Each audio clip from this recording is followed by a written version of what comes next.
Welcome back to the IBSP. Here's your host, Foxy New.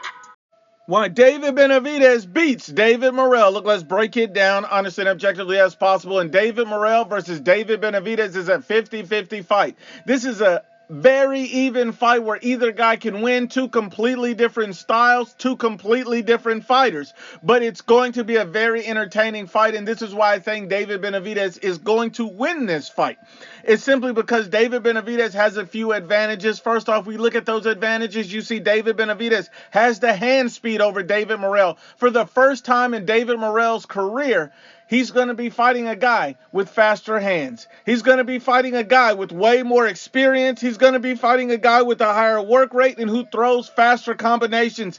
David Benavidez is all of those things. David Benavidez is a level above everybody that David Morrell has been fighting up to this point. So David Benavidez is going to be David Morrell's biggest challenge to date. Now, David Morrell in his last fight we've seen, he has some holes in his game. He has some things he has to fix. And if he goes into a fight with David Benavidez with those same holes, with those same issues, David Benavidez is going to tear this man a brand new asshole. Let me break it down. First off, you see David Morrell, his head movement was not there in the last fight. You see the fact that he was a stationary target for the vast majority of this fight, and you see that he fatigued at points, and he was predictable offensively. You know, you even seen Ronnie Shields yelling at him in the corner saying, move your head. You seen him saying you can't take rounds off. You have to fight the whole round. You have to fight the whole 12 rounds, and David Morrell simply was not doing that. You have to think about it. David Morrell has only went the full 12-round distance at least 2 times. He's only been